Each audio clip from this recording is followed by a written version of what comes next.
Di era digital sekarang, hiburan ada di mana-mana. Kita menonton setiap hari, dan tanpa sadar, kita juga ikut menjadikan orang lain sebagai tontonan. Tapi, pernah nggak sih kalian mikir, sampai batas mana hiburan itu masih wajar? Karena, ketika rasa empati mulai hilang, hiburan bisa berubah jadi sesuatu yang lebih gelap. Di video kali ini, kita akan membahas bagaimana hiburan modern perlahan menghapus batas empati, sampai manusia akhirnya berubah jadi tontonan.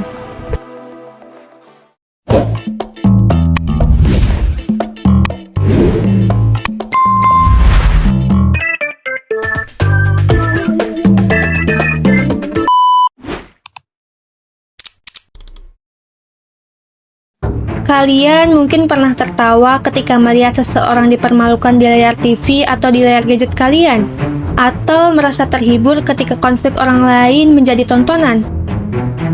Memasuki era digital, hiburan tidak lagi sekadar tentang kesenangan. Hiburan kadang seringkali dibangun dari emosi paling rentan manusia. Rasa malu, kemarahan, bahkan penderitaan. Dan perlahan berubah menjadi suatu komoditas. Dapat kalian ketahui bahwa fenomena ini bukan sekedar tren semata, melainkan bagian dari proses yang dalam psikologi disebut dengan dehumanisasi. Ketika seseorang mulai dipandang bukan sebagai manusia yang utuh, melainkan hanya sebagai objek hiburan, empati kita pun perlahan memudar.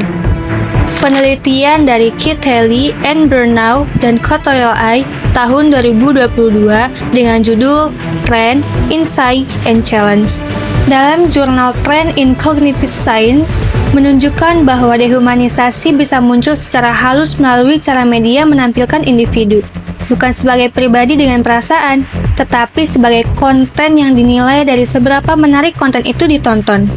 Media digital mempercepat prosesnya, dan algoritma mendorong konten yang paling emosional, paling ekstrim, dan paling kontroversial untuk muncul ke permukaan beranda seseorang. Tanpa kita sadari, kita jadi terbiasa melihat orang lain dalam situasi yang paling rentan, hingga menganggapnya sebagai hal yang biasa. Sebuah studi Habib, Drs. George G.S. dan Curtis B. tahun 2023 dengan judul The Role of the Media in Promoting the Dehumanization of People Who Use Drugs dalam The American Journal of Drug and Alcohol Abuse menunjukkan bahwa representasi media yang berulang dapat membentuk cara kita memandang orang lain, bahkan hingga mengurangi sensitivitas terhadap penderitaan mereka. Dan yang lebih mengkhawatirkan, dampaknya tidak berhenti di layar TV atau media sosial saja. Meta-analisis terbaru menemukan bahwa dehumanisasi berkaitan erat dengan meningkatnya kecenderungan agresi. Ketika seseorang dianggap kurang manusia, maka perlakuan kasar terhadapnya menjadi lebih mudah dibenarkan. Inilah mengapa komentar jahat, perundungan digital, hingga budaya mempermalukan menjadi semakin umum. Pada akhirnya, kita perlu bertanya pada diri sendiri, apakah ini benar-benar hiburan? Atau kita sedang menyaksikan bentuk baru eksploitasi manusia yang dibungkus dengan tawa, klik, share, dan jumlah angka penonton?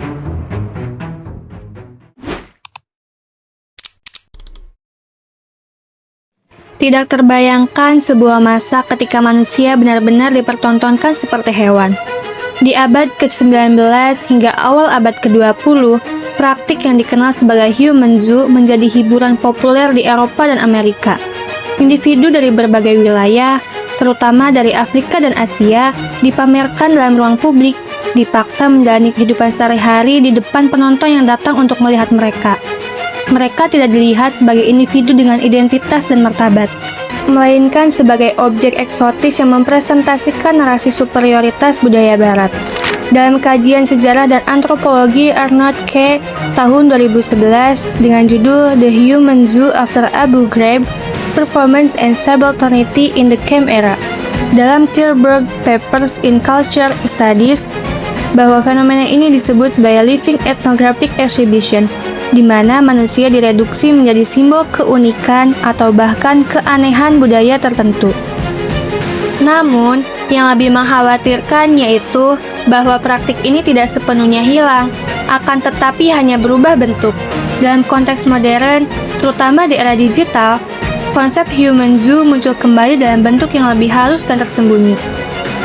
Cam era atau era kamera digital, manusia tetap menjadi objek tontonan, tetapi kini melalui media seperti televisi, reality show, dan platform digital.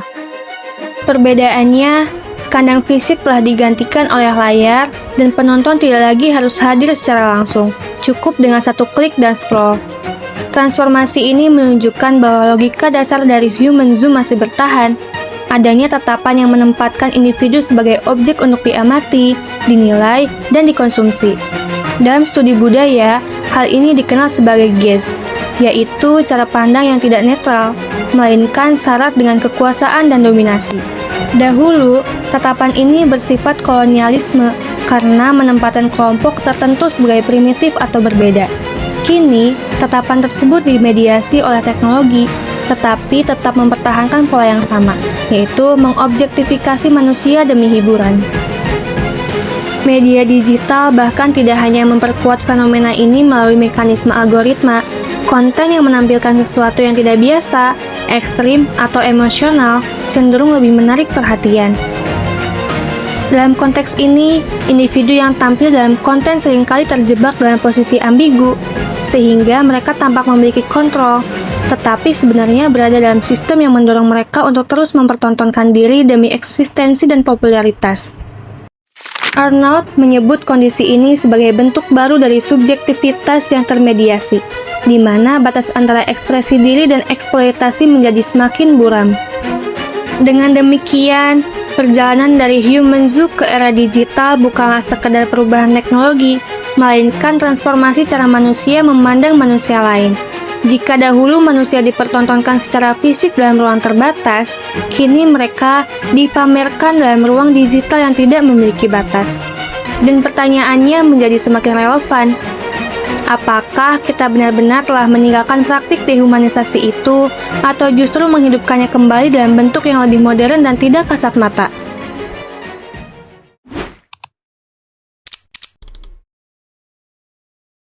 Di balik setiap konten yang kita lihat di layar, sebenarnya ada sesuatu yang bekerja secara diam-diam, yaitu algoritma. Algoritma bukan sekadar sistem teknis, tetapi penjaga gerbang yang menentukan apa yang layak kita lihat, dan lebih penting lagi, apa yang membuat kita terus penonton. Kajian Heitmeyer tahun 2025 dengan judul The Second Wave of Attention Economic, Attention as a Universal Symbolic Currency dalam jurnal Interacting with Computers, bahwasannya dalam era attention economy, perhatian manusia telah berubah menjadi komoditas yang sangat berharga. Bahkan diperlakukan seperti mata uang yang bisa dikumpulkan dan dipertukarkan. Sedangkan dalam paper Chen, Wailiev, dan First M tahun 2025 dengan judul Algorithmic Attention and Content Creation on Social Media Platform, dalam paper SSRN, algoritma dirancang bukan untuk netral, tetapi untuk memaksimalkan keterlibatan. Konten yang memicu emosi atau marah, terkejut atau penasaran, lebih sering didorong ke beranda, menunjukkan bahwa sistem ini secara aktif mengarahkan distribusi perhatian dengan memprioritaskan konten yang berpotensi viral, bahkan jika relevansinya rendah. Akibatnya, kreator tidak lagi sekedar membuat konten, tetapi bekerja untuk algoritma, menyesuaikan diri dengan pola yang dianggap paling menarik oleh sistem. Dalam Fionea, C. Marin L. dan Fikasi tahun 2024 yang berjudul Digital Slot Machines, Social Media Platform as Attentional Scaffolds. Dalam paper Topoy, bahwa pandangannya lebih jauh, mekanisme ini sering dianalogikan seperti mesin slot digital, yang memberikan hadiah secara acak melalui likes, views, dan notifikasi yang membuat pengguna terus kembali. Dalam proses ini, emosi manusia tidak hanya ditampilkan, tetapi juga diproduksi dan dimonetisasi. Yang tersisa bukan lagi sekadar hiburan, melainkan sistem yang secara aktif membentuk apa yang kita rasakan, lihat, dan bahkan siapa yang kita anggap layak untuk diperhatikan.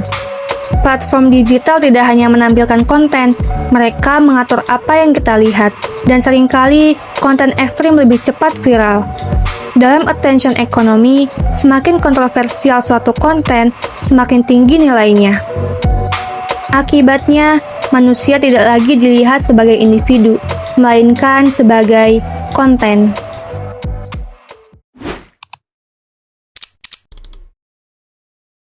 Tanpa kita sadari, kita bukan hanya penonton dalam dunia hiburan digital, kita juga bagian dari sistem itu sendiri.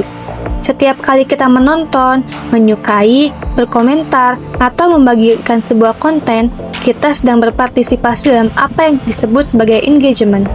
Dalam kajian media digital, Turnvio M. dan Rossi S. tahun 2021 dengan judul Conceptualizing and Measuring Social Media Engagement, A Systematic Literature Review dalam jurnal Italian Journal of Marketing, bahwasannya engagement bukan sekadar interaksi sederhana, melainkan bentuk kontribusi aktif yang menentukan bagaimana suatu konten menyebar dan bertahan di ruang publik.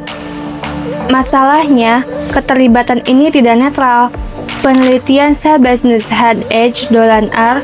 dan Rashidi Rad M. tahun 2021 dengan judul The Role of Social Media Content Format and Platform in Users Engagement Behavior dalam Journal of Interactive Marketing menunjukkan bahwa konten yang bersifat emosional, baik itu mengejutkan, memancing amarah, atau memalukan, cenderung mendorong interaksi yang lebih tinggi dibandingkan konten yang netral.